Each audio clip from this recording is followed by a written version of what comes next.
प्रभो आदिनाथ मुनिनाथ, आदि व्याधि अगमद मिटे, तुम पद में मम। शरण चरण है आपके, तारण तरण जहाज।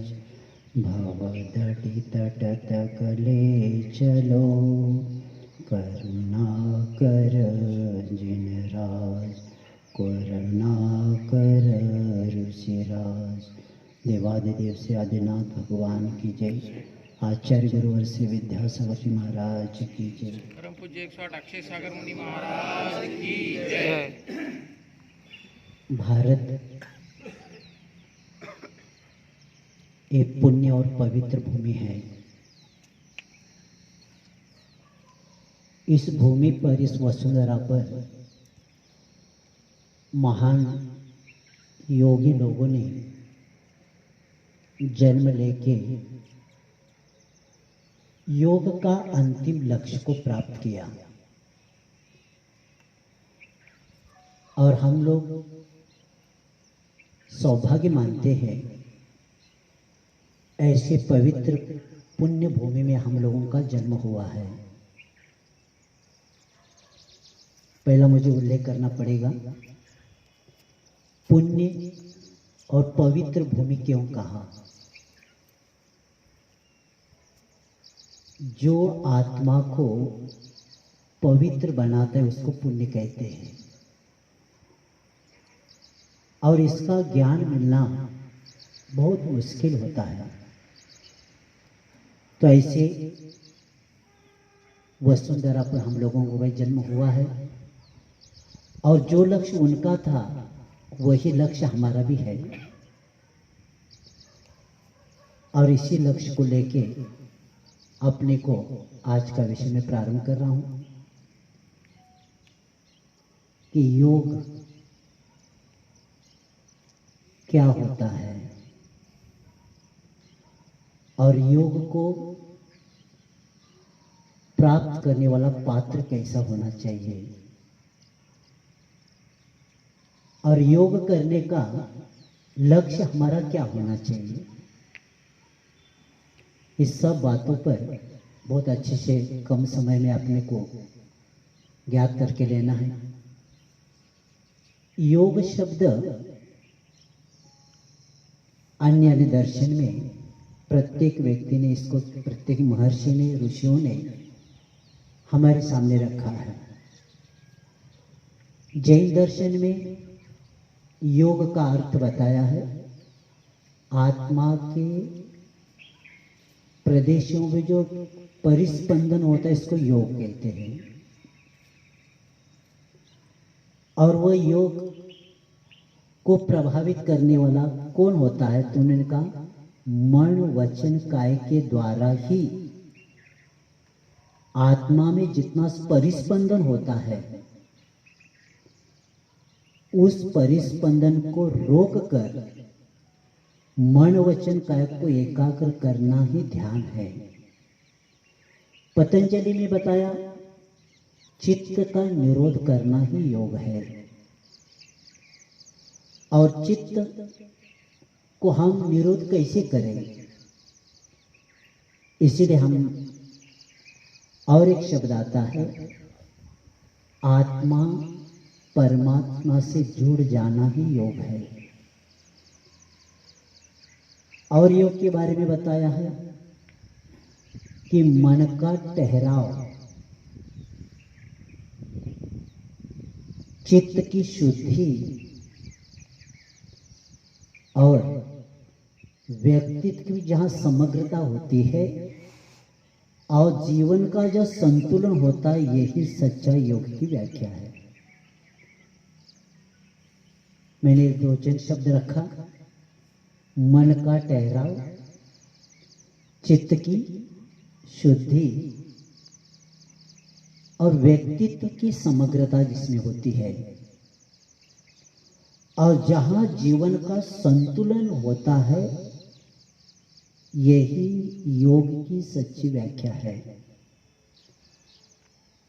अब योग करने वाला व्यक्ति योगी सिर्फ योग और योगासन, सिर्फ हमारा योग आसन से संबंधित नहीं होना चाहिए। प्राणायाम किया जाता है,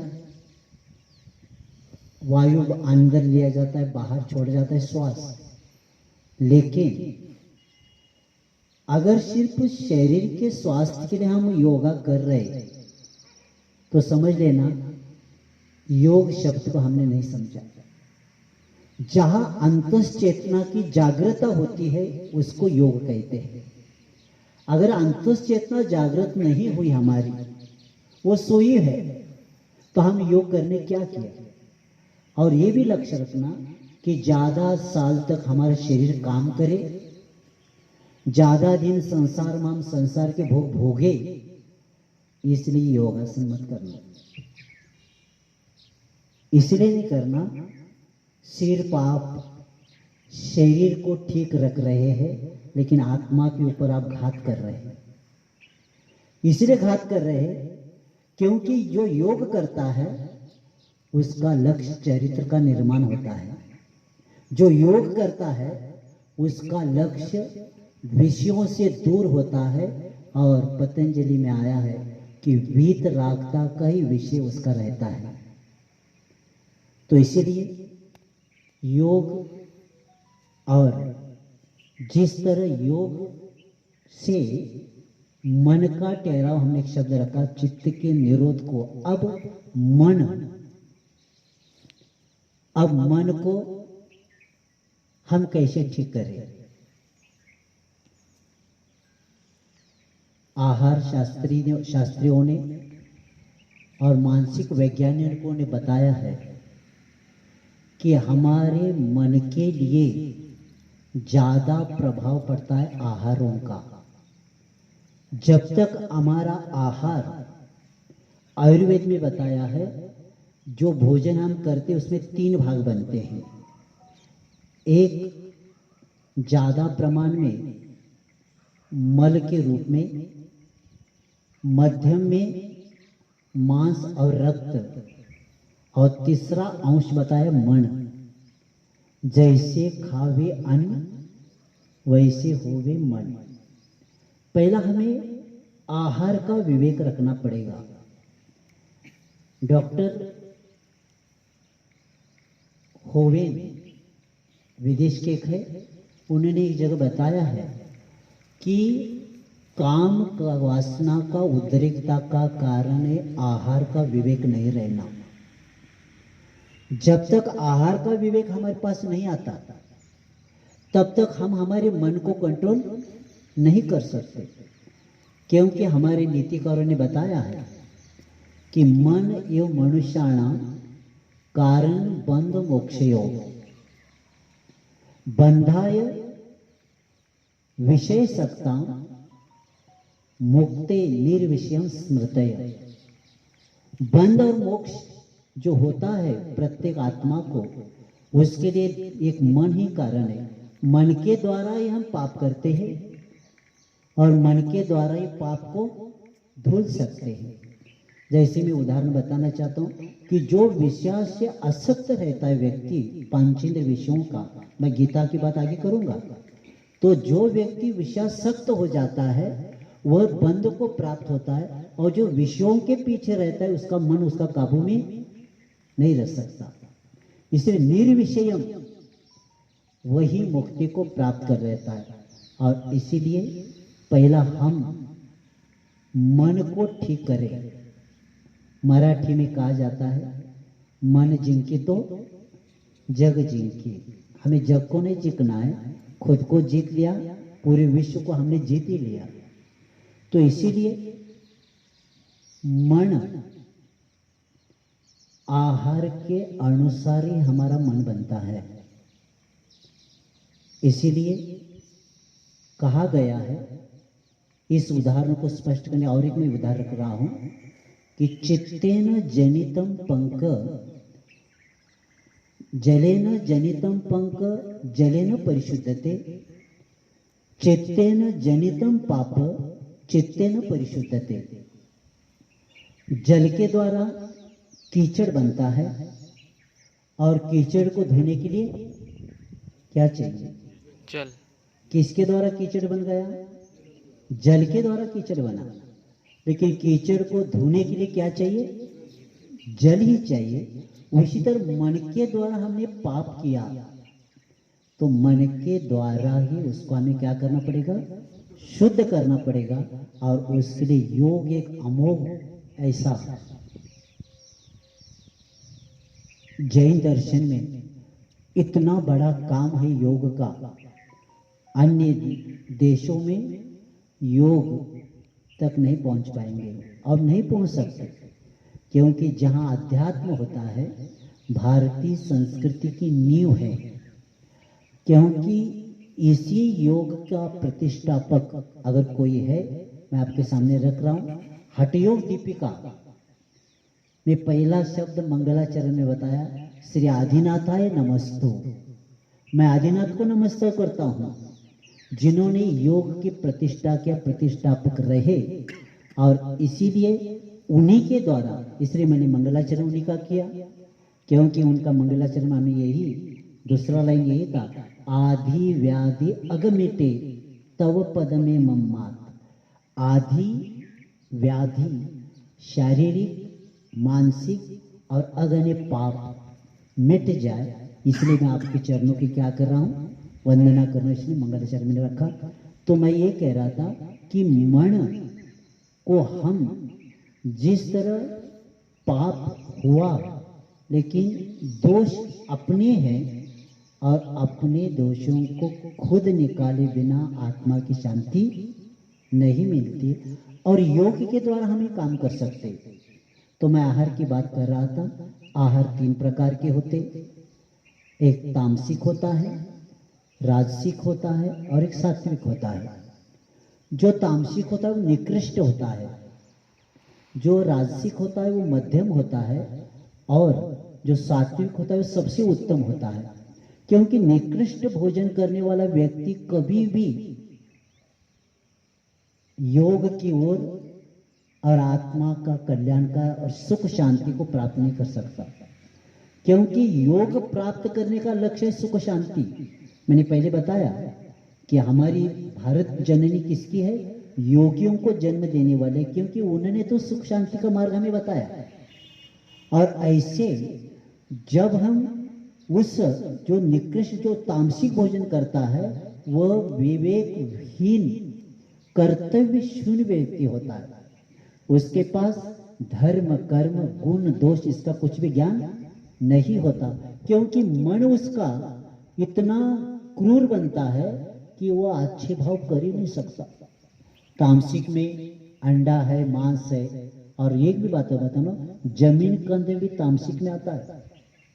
जमीन कंद जानते हैं? आलू है, प्याज है, इसके द्वारा भी, क्योंकि इसका विकास पृथ्वी में हो गया और इसमें पृथ्वी में तम तत्व है और उसमें स्टार्च और शर्करा का प्रमाण ज्यादा होने के कारण हम जब भी उसको, जो व्यक्ति खाता है, आलू है, प्याज है, जमीन कंद की मैं बात कर रहा हूँ कि मांसाहारी ऐसे में कम, बहुत कम लोग होंगे, लेकिन आलू प्याज खाने वालों को भी याद रखना है कि जब ये पदार्थ खाते तो हमारी नाड़ी संस्था में उत्तेजना बढ़ती है, और जब नाड़ी संस्था में उत्तेजना बढ़ती है, उद्रेकता बढ़ती है, तो वासना की ओर व्यक्ति जाता है, और ऐसा व्यक्ति कभी भी योग को कर नहीं सकता और मन को कंट्रोल नहीं कर सकता। तो इसी पहला आहार की शुद्धि के बिना,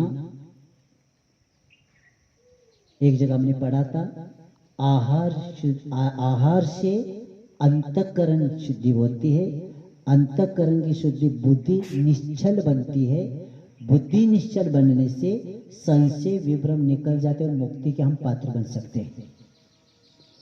तो ऐसे आहार की शुद्धि पर पहला जितने भी योग करते हैं वो पहला याद रखेंगे, क्योंकि गीता में बताया है कि ये कार्य तो किया जा रहा है, लेकिन सफलता क्यों नहीं मिली, उसकी मीमांसा किया गया गीता में। तो वे कहते युक्ताहार विहारस्य, यानी आहार विहार में संयम, हमारी क्रियाओं में संयम, हमारा सोना उठना उसमें संयम, हमारे हर कार्य में संयम होता है तो योग का फल मिलेगा। अगर हमारे खान पान में भी संयम नहीं है, हमारे आहार विहार और सोना कब उठना कब और हमारी कर्म जो रहते क्रियाएं उसमें अगर संयम नहीं है तो योग का फल नहीं मिल सकता। और ऐसे योग करने वाला व्यक्ति आहार का पहला ज्ञान प्राप्त करके ले ले। और आहार करने से पहले प्रत्येक आहार के ग्रास में अपने को सोचना है कि ये शुद्ध है क्या और इसका मेरे शरीर के लिए कौन कौन से तत्व मिल सकते हैं। प्रत्येक ग्रास के पीछे और वस्तु हाथ में लेते ही शुद्ध है क्या अशुद्ध, इस पहला अपने विवेक रखना है। और तामसिक में मैं बात कर रहा था कि जहाँ तामसिकता आती है, जैसे मैंने जमीन कंद बताया और ये मांस है, अंडा है, तो अंडे की प्रोटीन की बात करते हैं तो हमारे शरीर के लिए 10 या 15 ग्राम की जो जरूरत पड़ती प्रोटीन की वो हमें आहार के द्वारा मिलती है। और अंडा मांस में उससे ज़्यादा प्रमाण होने के कारण हमें प्राणिज प्रोटीन नहीं चाहिए, हमें वनस्पति प्रोटीन चाहिए। क्योंकि प्राणिज प्रोटीन के द्वारा हमारे मानसिक संतुलन बिगड़ जाता है और मानसिक संतुलन बिगड़ने के कारण हम रोगों की तरफ चले जाते हैं। क्योंकि आगे विषय में ज़्यादा बताना तो इसीलिए याद रखेंगे तामसिकता से बचे। मैंने बताया था तम तत्व ज़्यादा उसमें रहता है और ऐसे इससे बचे और व्यसन से भी बचे। और व्यसन से बचना इसलिए ज़रूरी है कि प्रत्येक व्यसनों के पीछे हानि हो जाती है। एक गुटखा की पुड़ी खाने से 6 घंटा आयु कम होता है, एक बीड़ी सिगरेट ओढ़ने से 18 मिनट आयु कम होता है। और जो व्यक्ति व्यसन करता है वह व्यक्ति कभी भी कोई भी अपने जीवन में निर्णय ठीक नहीं कर सकता। तो तामसिक राजसिक भोजन उसको कहा जाता है जिसका लक्ष्य स्वाद की पूर्ति होता है। स्वास्थ्य के लिए भोजन नहीं होता, स्वाद के लिए भोजन होता है। और जो राजसिक भोजन होता है वह भोजन यानी वासनाओं को उद्रेकता लाने वाला भी, और राजसिक जो भोजन होता है वो राजसी रहता है, उसमें सात्विकता नहीं होती। और जो सात्विक भोजन होता है उसमें दाल भात जो सब्जियां फल है वो आता है। तो इसके द्वारा बताया कि व्यक्ति के इसके कारण बौद्धिक है, शारीरिक है, मानसिक है, सबका विकास होता है। आपको आइंस्टाइन के बारे में पता होगा, मैं स्कूलों में कई बार प्रवचन किया कि आइंस्टाइन इतने बुद्धिमान क्यों थे। जब उनकी मृत्यु होने के बाद उनके जब शरीर का परीक्षण किया गया, क्या उनके जो शरीर के जो मस्तिष्क की रचनाएं अलग है क्या, तो उन्होंने देखा हमारे जैसी था। जो हमारे 10 से अब 20 करोड़ यानी क्या कोशिकाएं होती है, तो उन्होंने यही देखा कि आइंस्टाइन का रक्त का संचारण और ऑक्सीजन का प्रमाण ठीक था, इसलिए वह आइंस्टाइन बुद्धिमान थे।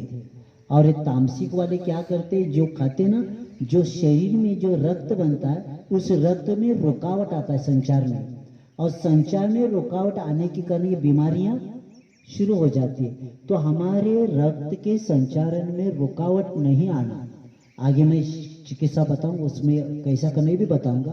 तो इस तरह हमें योग का लक्ष्य हमारा यही होना चाहिए। हमारा खान पान, हमारा आहार पहले शुद्ध बने, आहार के अनुसार विचार बनेंगे, विचार के अनुसार हमारा आचरण रहेगा।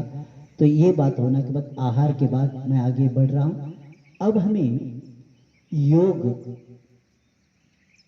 क्या करवाता है। जैन दर्शन में आचार्य एक पूज्यपाद महाराज होकर गए। उन्होंने कहा योग क्या करता है? योग समासेन प्रदीप परमात्मनः शब्द आया है, यानी परमात्मा का प्रकाशित करने के लिए योग दीपक का काम करता है। परमात्मा को प्रकाशित करने वाला कौन है? योग है।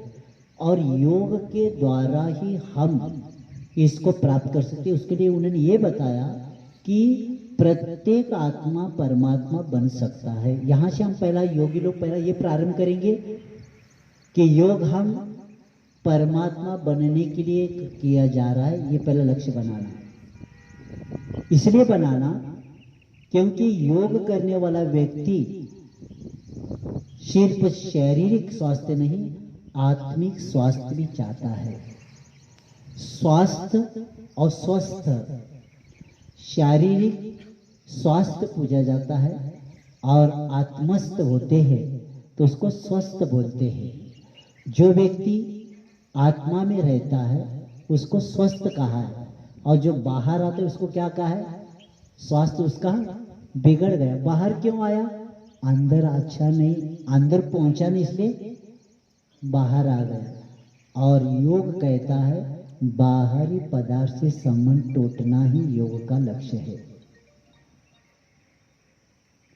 5 इंद्रियों से अगर संबंध हमारा लग जाएगा ना तो योग काम नहीं करेगा। क्योंकि गीता में बताया है कि संयम के साथ आहार विहार क्रियाएं और उठना बैठना आपका जब ये इसके साथ हो जाएगा, किसके साथ? संयम के साथ, तो आपका दुख का नाश हो जाएगा। ऐसा शब्द दिया है वहां गीता में। तो इसीलिए हम योग करते समय हम आत्मा की ओर भी आ जाए, अध्यात्म की ओर आ जाए, और हमें सिर्फ शरीर का स्वास्थ्य ठीक नहीं करना। क्योंकि आपको पता है शरीर कितने दिन के लिए है? 50, 60, 70 साल तक। और आत्मा कब से है? अनादिकाल से। हम पड़ोसी वालों की व्यवस्था ज्यादा करते हैं। ये कौन है? हमारा शरीर पड़ोसी है और थोड़े दिन के लिए है। क्योंकि जब तक तेल रहता है तब तक उजाला रहता है, और तेल समाप्त होती है दीपक बुझ जाता है। इसका मतलब ये है आयुर्वेद तेल हमारे पास जब तक है तब तक ये शरीर काम करने वाला है। जब इसमें से पंची निकल जाएगा आत्मा, तो इसको क्या करेंगे? जो कहेंगे, बहुत हमारे अच्छे घर वाले हमारे लोग बहुत अच्छे, लेकिन वो भी कहते हैं बाहर निकालो। क्यों? गंध आने लगे। इसमें आत्मा इसलिए गंध नहीं आ रहा है अभी, नहीं तो ये नाशवंत है, ये तुरंत नाश होने का काम करेगा। तो भी तन मिला है, तप करो करो कर्म का नाश। तन मिला तो तप करो करो कर्म का नाश। रवि शशि से भी अधिक है तुम में दिव्य प्रकाश। हमारे गुरु महाराज आचार्य विद्यासागर जी वो 2 लाइन में हमारा इतिहास बताते हैं। तन मिला है लेकिन तप करो, क्योंकि हमारी भारतीय संस्कृति में शरीर माध्यम खलु धर्म साधनम। ये शरीर किसके लिए मिला है? ये धर्म का साधन है, यानी धर्म साधना का प्रथम साधन है शरीर। तो शरीर का उपयोग करना है, उपभोग नहीं करना है। और इसीलिए तन मिला तो तप करो और करो कर्म करना। रवि और शशि, सूर्य और चंद्रमा से भी अधिक शक्ति है हमारे प्रत्येक आत्मा में। और ये करने के लिए हमें, तो हमारा लक्ष्य यही होना चाहिए कि कर्म की निर्जरा के लिए मैं वहां विषय आया था कि प्रत्येक आत्मा परमात्मा बन सकता है। और मैं परमात्मा, क्योंकि दूध में घी का विश्वास है हमें। आप लोगों को है क्या नहीं? दूध में घी है क्या नहीं? तो हाथ डाल के निकालेंगे नहीं। तो दूध में घी का विश्वास है, लेकिन वो क्रिया किए बिना दूध घी प्राप्त नहीं होता। जिस तरह दूध में घी का विश्वास है, उसी तरह हमें इस देह में परमात्मा का भी विश्वास होना चाहिए। अगर ये होगा तो योग का फल हमें मिल सकता है। तो ये योग के कारण हम परमात्मा बन सकते हैं। और इसीलिए पहला बताया कि मन को पहला हम ठीक करेंगे, और मन को ठीक करने के लिए हमारा आहार विहार, हमारा क्रियाएं जितने संयमित हो जाएगी उतने मन को क्या कर सकते, हम बहुत कंट्रोल में कर सकते। इसलिए खान पान की ओर हमारा लक्ष्य रहे और उसके द्वारा हम योग की ओर आ जाए। क्योंकि मैंने पहले बताया था आत्मा के परिस्पंदन होता है, किसके द्वारा होता है, मन के द्वारा, वचन के द्वारा और काय के द्वारा। देख लेना, क्रोध किया जोर से, अब किसके किसके ऊपर प्रभाव पड़ गया, मन के ऊपर, शरीर के ऊपर, और हमारे वचन भी हम अश्लील बोले।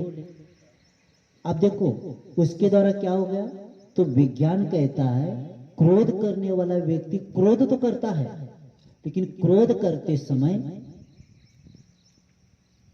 शरीर में पूरा तप जाता है शरीर, और उसके द्वारा आंतों का जो रस, जो पाचक रस है, वो सूखने लग जाता है, और उसी के कारण हमारे शरीरों में बीमारियां प्रारंभ हो जाती है। इसीलिए पहला शांत होने का अभ्यास होना चाहिए, और योग के द्वारा हम क्या कर सकते, शांत कर सकते। ये कषाय जिसको बोलते हैं, कषाय शब्द को समझेंगे, कष अधिक आय, कष यानी संसार, आय यानी लाभ, जिसके द्वारा जिस क्रिया के द्वारा जन्म मरण का संसार बढ़ता है उसको बोलते कषाय। और कषाय के कारण हमारी आत्मा पतन की ओर चल जाती है। तो जो योगी होता है वह कषायों से बचता है, अभक्ष से बचता है, और उसका लक्ष्य यही होता है कि मुझे शांति चाहिए। एक संत जी के पास एक व्यक्ति पहुंच गया और उन्हें कहा, मैं पूरे भारत के सब मठों में घूम आया, सब तीर्थों में घूम के आया, सब साधुओं के सामने मैंने मस्तक झुका दिया, लेकिन मन में शांति मुझे नहीं मिली, आप दे सकते क्या?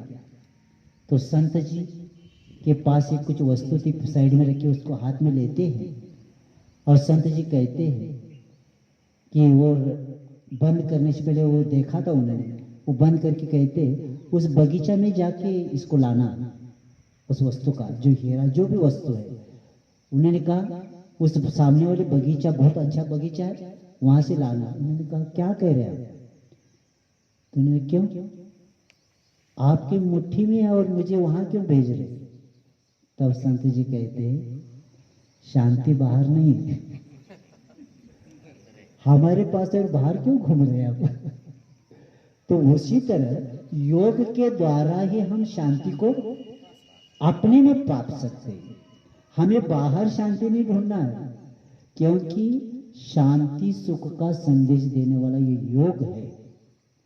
और ऐसे योग करते समय शारीरिक स्वास्थ्य तो होना ही चाहिए, लेकिन उसके साथ मानसिक स्वास्थ्य अगर हमारा जल्दी अच्छा हो जाए तो शारीरिक, क्योंकि मन में बीमारी ज्यादा है क्या तन में बीमारी ज्यादा है? मन में बीमारी ज्यादा है, बाद में तन में आ जाती है। मैं बीमार हूं कह रहे तो बस मन में आ गया, तन में चला गया। इसीलिए पहला क्या कहना पड़ेगा, मैं निरोगी हूं। मैं आगे योग चिकित्सा में आगे बताऊंगा, उसमें कैसे करना मैं बताऊंगा।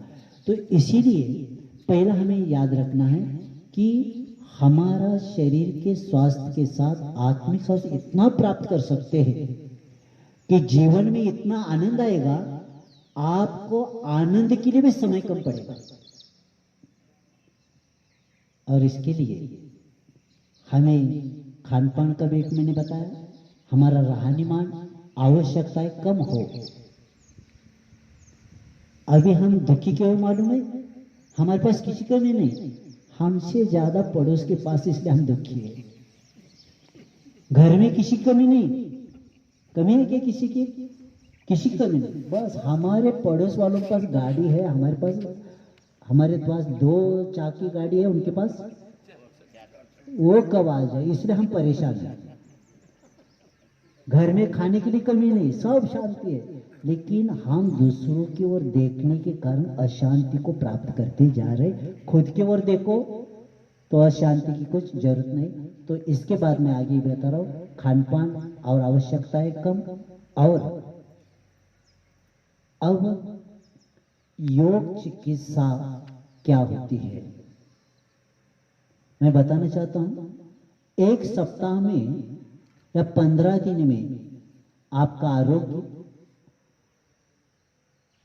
आपका विचार और आपकी प्रकृति में सब कुछ बदल हो सकता है। उसके लिए योग चिकित्सा, मैं बहुत पुरानी किताब पढ़ रहा था, उसमें रेफरेंस में आया था कि योग चिकित्सा की किताब निकली, मैंने आपके इनको दिया है रत्नाकर जी को, तो आप जरूर पढ़ना। तो उसमें बताया है कि 1 सप्ताह में आप अपने आरोग्य को ठीक कर सकते हैं। जितना आपके पास श्रद्धा, जितनी इच्छा शक्ति और जितना आत्मविश्वास की साधना आपके पास हो तो कार्य होगा। मैं यहाँ पे आपके सामने एक शब्द रखा, आत्मविश्वास की साधना किसको कहते हैं? हमारे आत्मविश्वास की साधना क्यों नहीं हो रही है? उसका एक कारण है, हमारा संकल्प अधूरा हो रहता है। सब क्या होता है? हमारा संकल्प अधूरे रहते हैं और हम क्या करते, थोड़ा सा करते उसमें तुरंत छोड़ देते।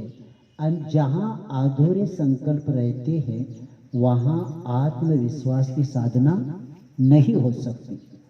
और इसीलिए हमें पहला, पीछे इधर बैठो, सामने से मत आओ, डिस्टर्ब नहीं करो आप लोग, जो आता है वहीं पे बैठाओ। तो आत्मविश्वास की साधना, पहला हमें विश्वास होना चाहिए। और इसलिए संकल्प में आधुरता जहां रहती है वह हमारा आत्मविश्वास की साधना नहीं हो सकती।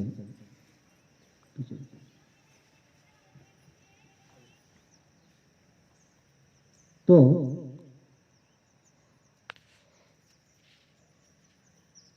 आत्मविश्वास अगर हमारे पास हो और जो हम कार्य करते हैं उसके पर एक लगन होना चाहिए। हेनरी फोर्ड जब पत्रकारों के सामने आए थे तो उनको इतना ही पूछा था कि आप इतने बड़े कैसे बने? तो उन्हें सिर्फ का लगन, कोई जो हम कार्य करते उसके प्रति लगन अगर हो तो उसमें कार्य की हमारी सिद्धि हो जाती है। तो मैं योग चिकित्सा के बारे में बता रहा था। 1 सप्ताह या 15 दिन में अपने आरोग्य में, अपने विचार में और अपनी प्रकृति में परिवर्तन हो सकता है। और मैं आपको बताना चाहता हूं, मैंने मेरे पर पहले प्रैक्टिस किया, बाद में आपको बता रहा हूं। मैंने किसी को नहीं बताया, पहला हमने सब क्रिया करके देख लिया और मैं अभी महसूस खुद कर रहा हूं कि स्वास्थ्य इतना सुंदर बन गया, अच्छा बन गया कि कभी भी रात को उठ के ध्यान को बैठने की इच्छा होने लगी, नींद कम हो गई और प्रमाद चला गया और प्रसन्नता सदा रहने लगी। तो मैं उसका विषय बता रहा हूं कि जब आप सुबह उठेंगे, सुबह उठते ही जहां योग को आते उसके पहले वहां क्या करना, छत पर जाना या खिड़की के पास जाना और जो हवा शुद्ध होती है ना उसको पहले जोर से अंदर लेना, छोड़ना, लेना, छोड़ना। और बाद में जहां चटाई के ऊपर हो तो बहुत अच्छा, शवासन में लेट जाना, और लेटते समय लेटने के बाद श्वास लेना और छोड़ते समय आंखें बंद करना। अब क्या करना, मेरा शरीर वज्र के समान दृढ़ और शक्तिमान है। मेरा शरीर वज्र के समान दृढ़ और शक्तिमान है। ये पहला हो गया।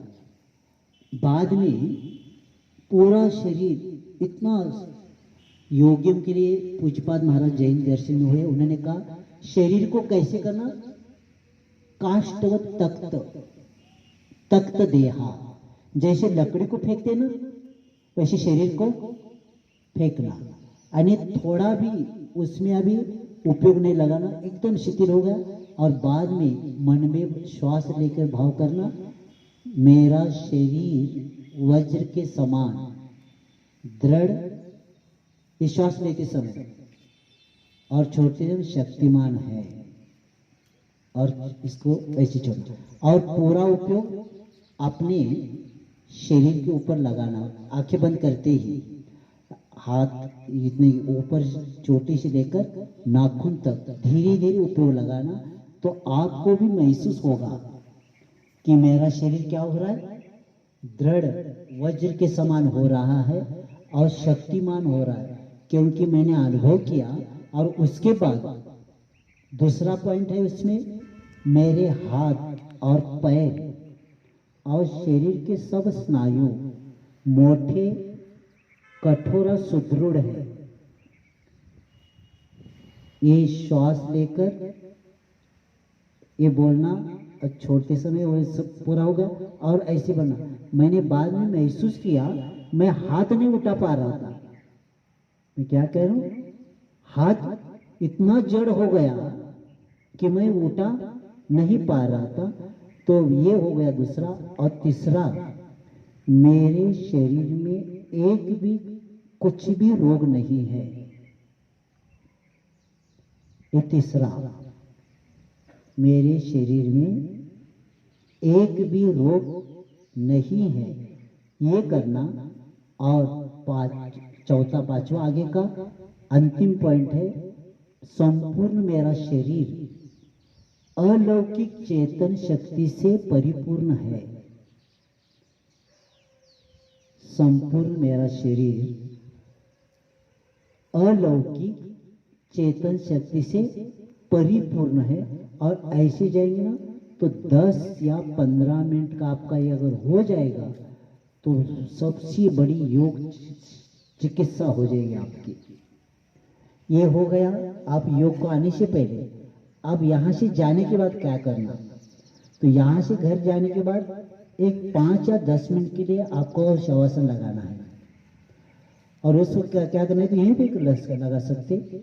यहाँ क्या करना कि मन में ओम का पहला स्मरण करना, क्योंकि ओम के द्वारा आपका ओंकार ध्वनि मैं हर रोज सुनता हूँ, सुनने में आता है। क्योंकि कितनी नाड़ियों की शुद्धि होती है, कितनी नाड़ियों की,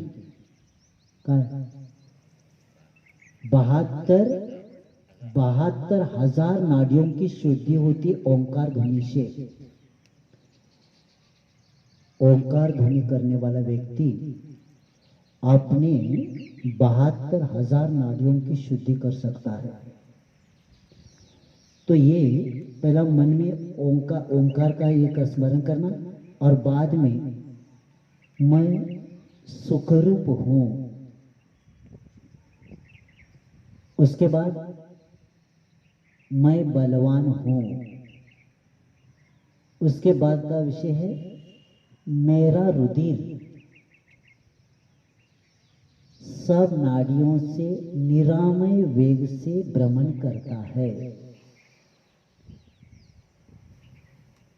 और उस वक्त महसूस मैंने किया जैसे रुधिर दौड़ रहे हैं, ऐसे महसूस हो जाता है।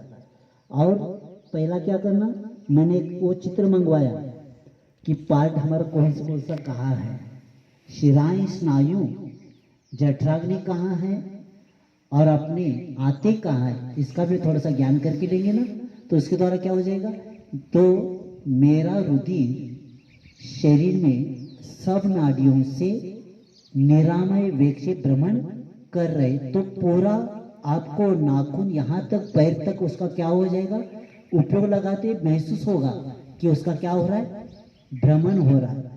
और उसके बाद जब हम ये करेंगे, उसके बाद आगे बताया है कि मेरे जठराग्नि अच्छी तरह से भोजन को पचाती है। मेरी जठराग्नि उत्तम रीति से भोजन को पचाती है, ये भाव करना। और मैं बताता हूं कि आपका पाचन तंत्र जरूर ठीक हो जाएगा। और उसके बाद जठराग्नि अच्छी तरह से भोजन को पचाती है, उत्तम रीति से पचाती है, और उससे शुद्ध हृदय उत्पन्न होता है, उससे शुद्ध रुधिर उत्पन्न होता है। मैं तीसरा पॉइंट भूल गया, जैसे मैंने बताया शरीर वज्र का है। उसके बाद का एक पॉइंट है, मेरे फेफड़े और हृदय नियमित ऋषि से कार्य करते हैं। एक कब का बताना, वज्र के समान है जब बताए ना, उसके बाद इसको बोलना, मेरे फेफड़े और हृदय नियमित रीति से काम करते हैं। और उसके बाद मेरी जठराग्नि क्या करती, उत्तम रीति से आहार को पचाती है, और उससे शुद्ध रुधिर उत्पन्न होता है। और ये होने के बाद अंतिम पॉइंट है कि मेरे आते निरुपयोगी मल को बाहर निकालती है। मेरे आते निरुपयोगी मल को बाहर निकालती है। और ये करके 10-15 मिनट ये अभी हो गया। और दिन में अगर 5-10 मिनट कभी मिलता है तो ये करना। तो उसके द्वारा उन्होंने बताया कि मैं महसूस किया कि आते इतने साफ सुथरा हो गई, जठराग्नि अन्न को पचाने के योग्य बन गए।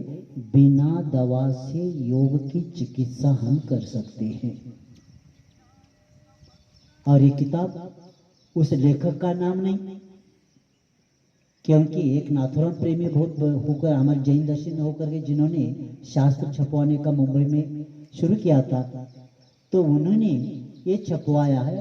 और उपवास चिकित्सा में इसका रेफरेंस मुझे मिला था, तो वो वहां से प्राप्त करवा के हमने प्रति दिया है इनको। तो इसके द्वारा मैं कहता हूँ, आप ही नहीं, हमारी भावना है, ये अगर प्रत्येक देश का नागरिक करेगा तो हमारा देश पूरा निरोगी रहेगा, रोगी कोई नहीं रहेगा। लेकिन योग की ओर आना पड़ेगा और इसके प्रति श्रद्धा बनाना पड़ेगा।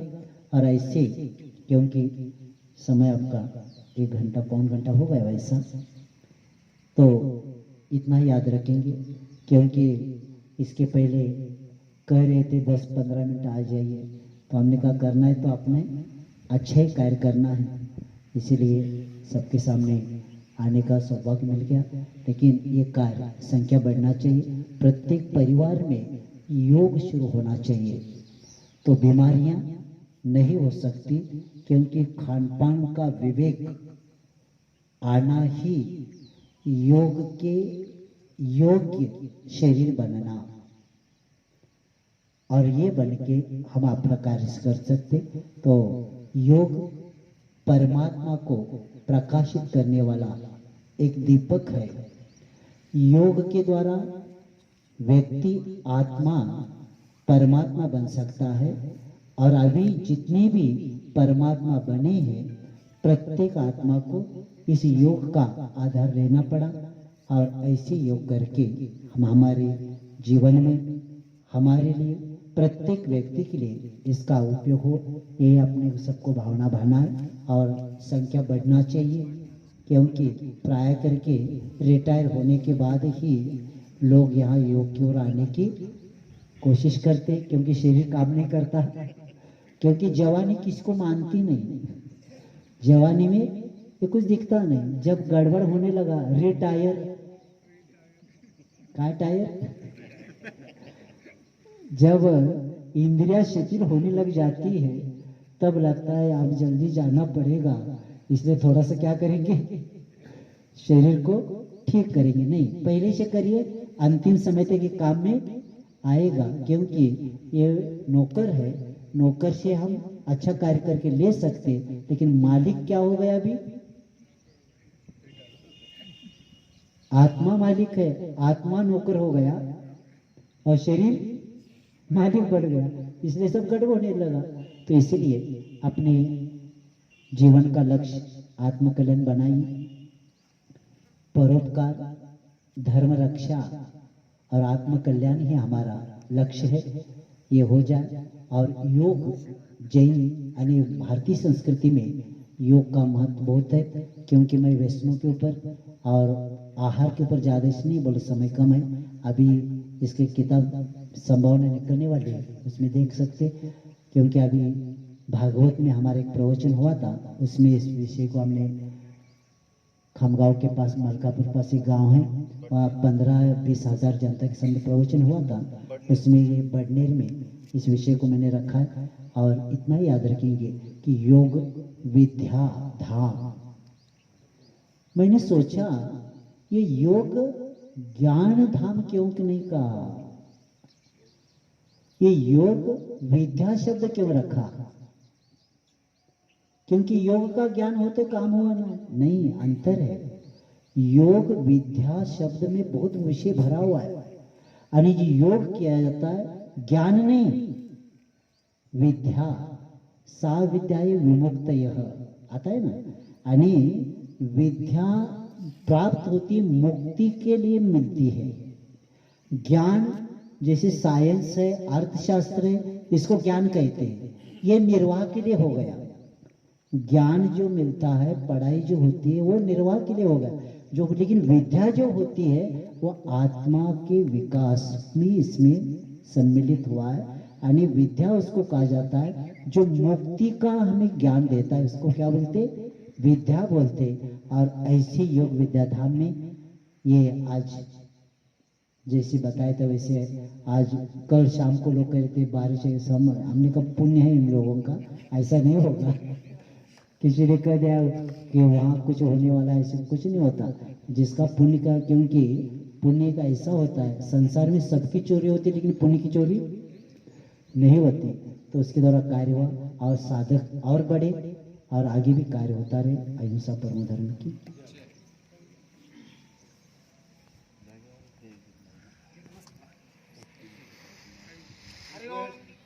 एक वेळेस टाळ्याचा रंग घ्यायचा आपल्याला, रेडी स्टार्ट।